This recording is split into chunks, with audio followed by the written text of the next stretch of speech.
तो दोस्तों आप लोग को पता होगा कि मैं मनोज दे भाई से मिलने गया था उनके घर पे। उनको मैं अपना आइडल मानता हूं, तो उन्होंने मुझको क्या सलाह दी, मैंने उनसे क्या क्वेश्चन किए या फिर उन्होंने मुझसे क्या क्वेश्चन किए, दोस्तों आज मैं आपको सब कुछ बताऊंगा इसी वीडियो में। तो दोस्तों वीडियो को बिल्कुल भी स्किप मत करिए, क्योंकि मुझको बहुत सारी कठिनाइयां हुई उनके घर तक पहुंचने में। अगर आप उनके घर जाना चाहते हैं तो मैं बिल्कुल आपको रास्ता भी बताऊंगा, सब कुछ बताऊंगा। तो दोस्तों वीडियो को बिल्कुल भी स्किप मत करिएगा। हेलो दोस्तों, स्वागत है आपके अपने चैनल हाईटेक सिंह। दोस्तों आज मैं आपको बताने वाला हूं कि मैं मनोज दे भाई के घर गया था उनसे मिलने के लिए। तो उन्होंने मुझसे क्या सवाल पूछे और मैंने उनसे क्या सवाल पूछे, या फिर मुझको उनके घर तक जाने में कितनी दिक्कतें आई और मैं कैसे क्या गया, दोस्तों मैं आज आपको सारी बातें बताऊंगा। तो सबसे पहले मैं बता दूं कि उनका घर जो है वो धनबाद जिले में लगता है, धनबाद डिस्ट्रिक्ट में लगता है। और मुझसे सबसे बड़ी गलती ये होगी कि मैं रात में सो गया था दोस्तों, और मैंने सोने के चक्कर में मैं एक स्टेशन उनके घर के पहले उतर गया, जो कि है नेताजी सुभाष चंद्र बोस। उनके घर के स्टेशन से एक स्टेशन पहले पड़ता है नेताजी सुभाष चंद्र बोस। दोस्तों वो वहां पे मैं गलती से उतर गया। उतरने के बाद जब मुझको पता चला कि मैं गलत स्टेशन पे उतर चुका हूं, तो यार मुझको बहुत ज़्यादा दिक्कतें हुई आने में। फिर मैं वहां से पैदल गया, एक वहां पे एरिया पड़ता है तोप चाची, वहां पे पैदल गया उस तोप चाची तक। लेकिन वहां पे कोई भी ऑटो वगैरह नहीं मिल रहा था वहां पे, क्योंकि सुबह का टाइम था, 4 बज रहा था, तो कोई ऑटो वगैरह कोई भी वहां पे कुछ भी साधन नहीं था।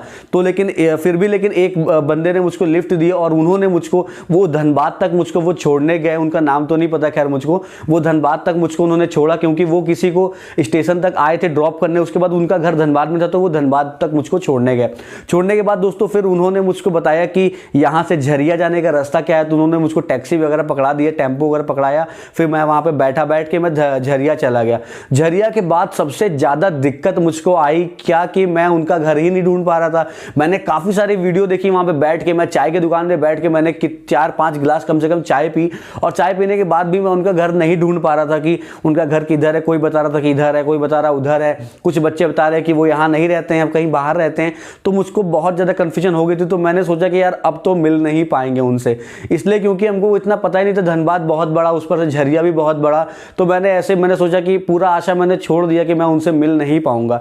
फिर भी लेकिन कहते नहीं है कि अगर आप प्रयास करते हैं तो आप एक बार सक्सेसफुल जरूर होते हैं। तो मैंने हुआ कि मैंने उनकी एक वीडियो निकाली जिसमें कि उनका एड्रेस दिखा था। उनका एड्रेस जो था वो बलियापुर लिखा था। तो मैंने सोचा कि एक बार जाके देखते हैं। अगर मैं लखनऊ से धनबाद तक आ गया हूँ, धनबाद से मैं झरिया तक आ गया हूँ, उसके बाद मैं उनके थोड़ा सा एक 20-50 रुपये खर्चा करके मैं एक बार बलियापुर भी देख के आता हूँ। फिर मैं बलियापुर गया उनके गाँव में। तो मुझको एक चीज़ याद थी, मैंने एक वीडियो देखी थी एक बंदे की जिसमें लिखा था पंपी स्टूडियो। तो बहुत बड़ी बिल्डिंग थी दोस्तों, उसमें पंपी स्टूडियो, एक स्टूडियो था, उसका नाम था पंपी। तो मैं जब जा रहा था उनके घर बलियापुर की तरफ, तो देखा कि मैंने बिल्कुल वही बिल्डिंग और पंपी स्टूडियो भी वहां पे लिखा हुआ था। तो मैं इतना ज़्यादा खुश हो गया दोस्तों कि आपको मैं अब इस वीडियो में नहीं बता सकता हूं, क्योंकि मैं बहुत ज़्यादा खुश हो गया था कि मैं उनसे मिलने वाला हूं, क्योंकि मैं बिल्कुल सही रास्ते पे आ गया था, पंपी स्टूडियो। उसके बाद मैं थोड़ा आगे गया तो एक फल की दुकान पड़ी थी, उसके बगल से उनके घर का गली था।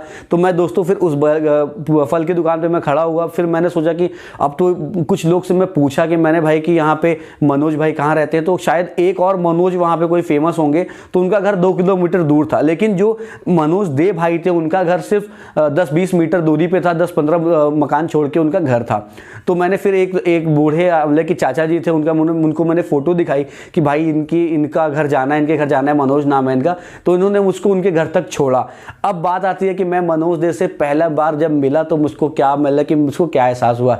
भाई मैं कसम से बता रहा हूँ, मेरे जितनी यूट्यूब फैमिली है, मैं सबको मैं कसम से बता रहा हूँ कि मैंने पहली बार देखा तो मुझको यकीन नहीं हुआ कि मैं मनोज भाई से भी मिला हूं, क्योंकि मैंने उनको लाइव देखा। मैंने उनको मतलब कि 2 साल से मैं उनको फॉलो कर रहा हूं। उनको फॉलो करते करते मैंने अपना यूट्यूब चैनल बनाया। यूट्यूब चैनल पे फिर मेरी इतनी अच्छी फैमिली हो गई 6-6.5 हज़ार की।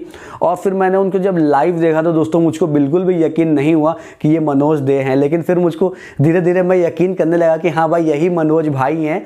और मैंने उनसे फिर लेकिन अब क्या हुआ कि उनको थोड़ा मुझसे गुस्सा भी हो गया। गुस्सा उनका वाजिब था, उनको गुस्सा होना था, क्योंकि उन्होंने बोला कि आप लोग इतनी दूर से और ये इतना महामारी चल रहा कोरोना वगैरह में, आप लोग क्यों आते हैं मिलने के लिए। तो फिर मैंने बोला कि सर मैं आपसे मिलना चाहता था बस ऐसे ही। तो उन्होंने फिर बोला कि ठीक है मैं जिम जा रहा हूँ। वो जिम रियलिटी में वो जिम जा रहे थे। उनका दोस्त है जो शीनू, आप उनका भी चैनल है शीनू पॉप नाम का। तो वो शीनू उनका वेट कर रहे थे चौराहे पे। तो उन्होंने कहा कि ठीक है आप 1 मिनट रुकिए, मैं उन शीनू को लेके आता हूँ। फिर वो 1 मिनट बाद शीनू को लेके आए। फिर उन्होंने अपने रूम में मुझको ले गए, उनका मैंने पूरा सेटअप टूर देखा, बहुत अच्छा सेटअप टूर था। और मैंने उनसे 2-3 क्वेश्चन पूछे। सबसे पहला क्वेश्चन ये था कि मेरे को एक चीज़ में कन्फ्यूजन थी कि व्लॉग जो हम लोग व्लॉगिंग करते हैं, VLOG व्लॉग करते हैं, वो किस कैटेगरी में आता है। दोस्तों बहुत लोगों को कन्फ्यूजन होता है, तो उन्होंने बताया कि वो पब्लिक एंड ब्लॉग्स में आता है, तो ये तो कन्फ्यूजन दूर हो गई। और दूसरा कन्फ्यूजन ये था कि एक वीडियो अगर मैं डिलीट कर देता हूं अपने यूट्यूब चैनल से और मैं फिर से उसी वीडियो को बिना एडिट किए मैं डालना चाहता हूं, तो डाल सकता हूं कि नहीं। तो उन्होंने बोला कि हाँ बिल्कुल डाल सकते हैं। फिर मैंने उनसे थोड़ा बहुत सवाल किया कि सर आप कब फ्री होंगे, कब फ्री नहीं होंगे, और आप क्या आज की डेट में आप कितना मतलब कि बिजी होने वाले हैं। तो उन्होंने बोला कि आज मतलब जिस दिन मैं मिला था उस दिन शीनू भाई का जन्मदिन था, तो हैप्पी बर्थडे बी लेटेड शीनू भाई। तो उनका जन्मदिन था, तो वो कहने लगे आज तो मैं फ्री नहीं हूँ। और मेरी किस्मत खराब थी दोस्तों कि उनका बर्थडे मेरी किस्मत खराब थी कि उनका बर्थडे उसी दिन पे उनका था, तो अब मैं उसी दिन पहुंच गया। फिर भी उन्होंने मेरे को बोला कि आप कभी और आइएगा मिलने के लिए, तो मैं कभी और जाऊंगा। तो जिस दिन मैंने सोचा कि जिस दिन मेरी पहली पेमेंट यूट्यूब से आएगी, मैं उस दिन सबसे पहले धनबाद ही जाऊंगा उनसे मिलने के लिए, और उनके साथ मैं थोड़ा टाइम स्पेंड करना चाहता था, लेकिन उनके पास टाइम नहीं था। फिर भी बहुत अच्छे वो दिल के हैं। अगर आप भी दोस्तों उनसे मिलना चाहते हैं तो आप प्लीज़, अगर मैं तो ये तो नहीं कहूँगा कि मैं आप उनसे मिल लीजिए, क्योंकि मैं तो मालिक नहीं उनका, लेकिन अगर आप मिलेंगे तो बहुत अच्छे नेचर के हैं, और भगवान करे, ऊपर वाला करे कि उनको और तरक्की मिले। तो दोस्तों यही मेरा एक छोटा सा एक्सपीरियंस था उनके घर तक जाने का। तो दोस्तों उम्मीद करते हैं कि आपको वीडियो अच्छी लगी होगी। वीडियो अगर आपको अच्छी लगी तो वीडियो को लाइक करके दोस्तों चैनल को सब्सक्राइब कर दीजिएगा। और मैं इंस्टाग्राम पे भी हूं, तो प्लीज़ आप इंस्टाग्राम से जरूर मुझसे जुड़ जाइएगा, क्योंकि मैं सबसे ज़्यादा वहाँ पे एक्टिव रहता हूँ, मैं दिन भर वहीं पर एक्टिव रहता हूँ। तो मिलते हैं किसी अगले वीडियो में, तब तक के लिए जय हिंद, जय भारत।